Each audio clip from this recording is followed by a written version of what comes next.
ઓમ નમઃ શિવાય. અધ્યાય 24 પીપલાદ ચરિત્ર. હે ભાઈ, પ્રસંગપાત્ર આ ચરિત્ર મેં તમને સંભળાવ્યું. હવે શિવજીનો પીપલાદ અવતાર સાંભળો. જ્યારે દધીસી પત્ની સુવર્ચા પોતાના પતિની આજ્ઞાથી આશ્રમમાં ચાલી ગઈ ત્યારે તેણે સંપૂર્ણ ગૃહકર્મ કર્યા. એને જ્યારે પાછી ફરી ત્યારે પોતાનો પતિ તેમજ અન્ય લોકોને ત્યાં ન જોતા એને આશ્ચર્ય થયું. ઘણા બધા અપશુકનો થવા લાગ્યા. ઋષિ પત્ની સુવર્ચા દેવતાઓના હૃદયને જાણીને ઘણી ગુસ્સે ભરાઈ શાપ આપવા લાગી. એમણે સર્વ દેવતાઓને પશુપણાનો શાપ આપી દીધો. પછીથી સીતા સજીને સતી થવા નીકળી ત્યારે શિવ પ્રેરિત આકાશવાણી થઈ. સુવર્ચાને તેણે કહ્યું, તું સતી થઈશ નહીં. મુનીશ્વરનું તેજ તારા હૃદયમાં બિરાજમાન છે. એને પ્રયત્નપૂર્વક ઉત્પન્ન કરો. પછીથી તમે પોતાના મનોરથને પૂર્ણ કરો, પરંતુ અત્યારે નહીં. સગર્ભા સ્ત્રીએ પોતાના શરીરને અગ્નિ શરણ ન કરવું. આ વેદની આજ્ઞા છે. આ વચનો સાંભળીને સુવર્ચાને ઘણું આશ્ચર્ય થયું. તેણે એક પથ્થર ઉપાડ્યો, પોતાના ગર્ભને ચીરી નાખ્યો. એમાંથી એક મહાદિવ્ય શરીરવાળો પરમ કાંતિમાન મુનિવરના તેજ સ્વરૂપ બાળક નીકળ્યો. તે સાક્ષાત શિવ હતા. મુનિપત્નીએ તે બાળકના અદ્ભુત તેજને જોઈને રુદ્રનો અવતાર માન્યો.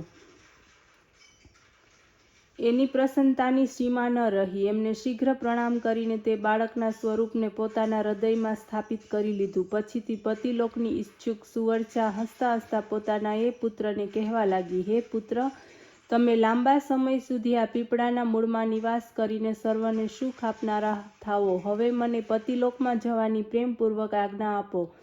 ત્યાં જઈને હું પોતાના પતિની સાથે રુદ્ર સ્વરૂપી આપનું ધ્યાન કરું. સુવર્ચા પુત્રને આ પ્રમાણે કહીને પરમ સમાધિ લગાવી પતિલોકમાં ચાલી ગઈ. ત્યાં જઈને પોતાના પતિને મેળવીને શિવલોકમાં આનંદથી શિવની સેવા કરવા લાગી. આ બાજુ મુનિપુત્રના રૂપમાં શિવજીએ અવતાર લીધો એમ જાણી વિષ્ણુ બ્રહ્મા પોતાના સેવકોની સાથે પ્રીતિપૂર્વક ત્યાં આવ્યા અને મોટો ઉત્સવ મનાવ્યો. પછી એ પીપલ નામક શિવના અવતારને વિષ્ણુ સવિધિ સર્વ સંસ્કાર કર્યા અને તેમને સંતોષ પમાડ્યો. બ્રહ્માએ એમના નામકરણ કર્યા.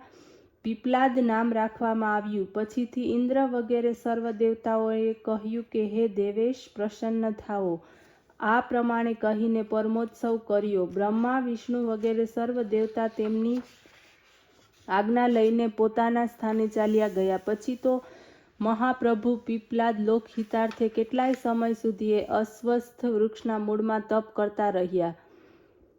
અધ્યાય 25 પીપલાદ મહાદેવની લીલા. નંદીશ્વર બોલ્યા, આ પ્રમાણે પીપલાદે સંસારમાં રહીને ધર્મની સ્થાપના કરી. ત્યારે તે અવસ્થામાં એમણે જે લીલાઓ કરી તે ચરિત્રો હવે સાંભળો. એક દિવસ તે પીપલાદ મુનિ પુષ્પભદ્રા નામની નદીમાં સ્નાન કરતા હતા. ત્યારે તેમણે એક સુંદર નવ યૌવનાને જોઈ, જે શિવના અંશમાંથી જ ઉત્પન્ન થઈ હતી. એને જોતા જ તત્વપ્રવીણ મુનિ પીપલાદ મોહિત બન્યા. એને પ્રાપ્ત કરવાની ઈચ્છા કરવા લાગ્યા. તે રાજા અનરણ્યની કન્યા હતી. મહર્ષિ તેની પાસે પહોંચ્યા. રાજાએ મુનિનો યોગ્ય સત્કાર કર્યો. ઋષિએ રાજા પાસે કન્યાની યાચના મૂકી. રાજા તો મૌન રહી ગયો. તે ક્ષણે તો તેણે કાંઈ ન કહ્યું. પીપલાદે કહ્યું કે ભક્તિપૂર્વક કન્યાને મને સોંપો, અન્યથા હું તમારી સાથે સર્વને ભસ્મ કરી નાખીશ. રાજાએ ભયભીત બની મુનીશ્વરને સર્વભૂષણાલંકૃત પોતાની કન્યા પ્રદાન કરી. મુનિએ શિવના અંશથી ઉત્પન્ન કન્યાની સાથે લગ્ન કરી તેની સાથે લઈને પોતાના આશ્રમે પહોંચ્યા.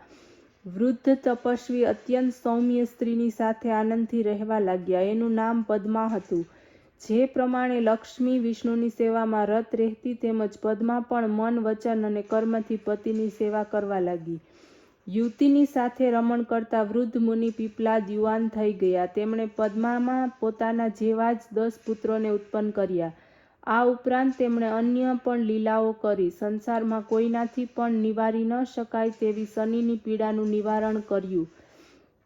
એમણે વરદાન આપ્યું, જે જન્મથી લઈને 16 વર્ષ સુધી મનુષ્યને તેમજ શિવ ભક્તોને ખાસ કરીને આ બધા ન થાય. જો આનાથી વિપરીત શનિ ક્યાંય પણ મનુષ્યોને પીડા પહોંચાડે તો ભસ્મ થઈ જશે. હે મુનિ, આ પ્રમાણે પીપલાદ મુનિની નર લીલા મેં આપને કહી સંભળાવી.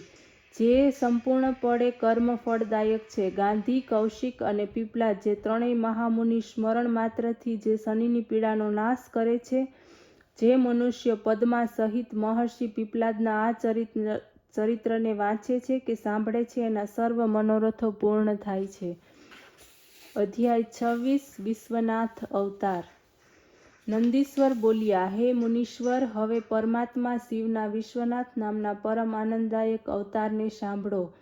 પહેલાના સમયમાં નંદી ગ્રામમાં મહાનંદા નામક એક રૂપવતી વેશ્યા રહેતી હતી, જે શિવની ભક્ત હતી. તે ઘણી જ ધનવાન, ઐશ્વર્યયુક્ત અને અનેક ઉજ્જવળ આભૂષણોથી યુક્ત તથા સર્વદા શણગાર સજીને જ રહેતી હતી. તેથી રાજા અને રાણી તેને જોઈને આનંદિત રહેતા હતા. સર્વદા તે શિવનું નામ જપતી, પાર્વતી સહિત શિવની પૂજા કરતી, રુદ્રાક્ષ તેમજ ભસ્મને ધારણ કરતી હતી. શિવની પૂજા કરીને તેમને યશ સ્તુતિ કરતી, વાંદરા તેમજ મૃગોને રુદ્રાક્ષથી ભૂષિત કરી તાલીના તાલે તેમને શિવના આગળ નચાવતી હતી. શિવની ભક્તિમાં રત તેમજ સખીઓની સાથે પ્રેમપૂર્વક તે હસતી હતી. શિખામાં રુદ્રાક્ષ બાંધી કુકડો પણ વાંદરાની સાથે સુંદર નાચ કરતો, દર્શકોના મનને પ્રસન્ન કરતો. આ પ્રમાણે શિવની ભક્તિમાં રત મહાનંદાએ કેટલો સમય પસાર કર્યો. ત્યારે એક દિવસ શિવજી વૈશ્યનું રૂપ ધારણ કરીને એના ભાવની પરીક્ષા લેવાને માટે આવ્યા. એમના હાથમાં રત્નજડિત સુંદર મોટું કંકણ હતું. એને જોઈને મહાનંદા મુગ્ધ થઈ ગઈ. વૈશ્યરૂપ શિવ એના મનની લાલચને સમજી ગયા. એમણે કહ્યું, જો તમારું મન આ કંકણને માટે લોભાયું છે તો તમે એને પ્રસન્નતાપૂર્વક ધારણ કરો, પરંતુ એ કહો કે એનું શું મૂલ્ય આપશો. ત્યારે વેશ્યાએ કહ્યું, હું એક વ્યભિચારિણી વેશ્યા છું, પતિવ્રતા નથી. વ્યભિચાર જ મારો કુલ ધર્મ છે. જો આપ આ કંકણને મને આપો તો હું 3 દિવસ અને 3 રાત્રિ આપની સ્ત્રી થઈ રહીશ. વૈશ્યએ કહ્યું, હે પતિવલ્લભા, તથાસ્તુ. લો આ રત્ન કંકણ અને 3 રાત્રિ મારી સાથે રહો. આ વ્યવહારમાં સૂર્ય ચંદ્ર પ્રમાણ છે, પરંતુ 3 વાર સત્ય છે. એમ કહીને મારા હૃદયને સ્પર્શ કરો. વેશ્યાએ કહ્યું, હે પ્રભુ, હું 3 દિવસ અને 3 રાત્રિ આપની પત્ની બનીને સહધર્મનું પાલન કરીશ. આ સત્ય છે, સત્ય છે અને સત્ય છે. આમ કહીને તે સૂર્ય અને ચંદ્રની સાક્ષી બનીને નંદાએ પ્રીતિ સહિત 3 વાર હૃદયને સ્પર્શ કર્યો. વૈશ્યએ એને કંકણ આપી રત્નમય લિંગ એના હાથમાં મૂક્યું અને કહ્યું કે, હે કાંતે, આ રત્નજડિત શિવલિંગનું લિંગ મને પ્રાણથી પણ અધિક પ્રિય છે. તમે હંમેશા એની રક્ષા કરો, પ્રયત્નપૂર્વક અને ગુપ્ત રાખજો. ત્યારે તે પ્રમાણે જ થશે. એમ કહીને તે મહાનંદાએ રત્નમય લિંગને લઈને નાટકના મંડપમાં મૂકીને ઘરમાં ચાલી ગઈ. રાત્રિના સમયે સુશોભિત સુખ સપાઈમાં તે વૈશ્યને સાથે આનંદપૂર્વક સૂઈ ગઈ. અર્ધરાત્રિના સમયે નૃત્ય મંડપમાંથી એકાએક એક વાણી ઉત્પન્ન થઈ, હે પુત્ર, આ નૃત્ય મંડપમાં વાયુની સહાયથી અગ્નિ પ્રજ્વલિત થયો છે. પછી તો નૃત્ય મંડપ બળવા લાગ્યો. મહાનંદાએ દોડીને બાંધેલા વાંદરાને તેમજ કુકડાને છોડી મૂક્યા, તેમજ દૂર ભગાડી મૂક્યા. લિંગ થાંભલાની સાથે ટુકડે ટુકડા થઈ ગયું. એને બળેલું જોઈને તે વૈશ્ય અને વેશ્યા ઘણા દુઃખી થયા. વૈશ્યે કહ્યું, મારા પ્રાણથી પણ પ્રિય શિવલિંગ તો બળી ગયું. હવે હું જીવીને શું કરીશ? હે ભદ્રે, તમે પોતાના સેવકો દ્વારા મારા માટે ચિતા ખડકો. હું અગ્નિમાં પ્રવેશ કરીશ. જો બ્રહ્મા, વિષ્ણુ અને મહેશ પણ મને ના ફરમાવશે તો પણ હું માનીશ નહીં. વૈશ્યાએ પોતાના નોકરોને આજ્ઞા આપી ચિતા બનાવી દીધી. પરમ કૌતુકી શિવ તો અગ્નિની પ્રદક્ષિણા કરી અગ્નિમાં પ્રવેશ કરી ગયા. વૈશ્યા વિસ્મિત થઈ અને ઘણો જ ખેદ થયો.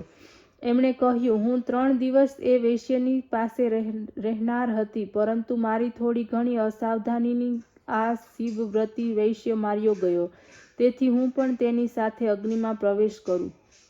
સત્યથી જ પરમ ગતિ પ્રાપ્ત થાય છે. સત્ય સ્વર્ગ તેમજ મોક્ષ આપનાર છે. સત્યમાં સર્વ પ્રતિષ્ઠિત છે. આ સાંભળીને લોકોએ તેને પ્રાણ ત્યાગ કરવાની મનાઈ ફરમાવી, પરંતુ એણે તો પોતાનું બધું જ ધન બ્રાહ્મણોને દાનમાં આપી દીધું. જાતે જ પ્રજ્વલિત અગ્નિમાં કૂદી પડવા તૈયાર થઈ. ત્યારે પોતાના ચરણોના તેના મનને લાગેલું જોઈને વિશ્વાત્મા શિવ ત્યાં પ્રગટ થયા. તેમણે પણ તેમની કરવાની ના પાડી. આ સમયે ત્રિલોચન ચંદ્રકલાને ધારણ કરનાર, કરોડો સૂર્ય અને ચંદ્રના સમાન પ્રકાશિત, મહાનંદા સમાન પોતાના દિવ્ય રૂપમાં પ્રગટ થયા. ત્યારે એ કાંતિમાન શિવજીને જોઈને નંદા સ્તબ્ધતાપૂર્વક ઊભી રહી. અત્યંત ભયભીત, વિહ્વળ મનવાળી, કંપિત થતા મૂર્ખ જેવી નંદાના નેત્રોમાંથી અવિરત અશ્રુ પ્રવાહ વહેવા લાગ્યો. ત્યારે એને ધૈર્ય આપીને એના ઉપર હાથ રાખી શિવજીએ કહ્યું, હું તારી સત્યતા, ધર્મ, ધૈર્ય અને નિશ્ચિત ભક્તિથી પ્રસન્ન છું. જે માંગ તે આપું. વેશ્યાએ પાર્વતીપતિ શિવજીને કહ્યું, મને ભોગની કામના નથી કે સ્વર્ગની ઈચ્છા નથી. હું તો આપના ચરણનો સ્પર્શ ઈચ્છું છું. મારા જેટલા સાથીઓ અને સેવકો છે એમણે પણ આપનું પરમ પદ આપો. શિવે એમ થાવો એમ કહીને પોતાના પરમ પદ પ્રત્યે તેમને મોકલી દીધા. આ વૈશ્ય નાથ અવતાર ભક્તોને સર્વદા સુખદાયક અને મોક્ષદાયક છે. ઓમ નમઃ શિવાય.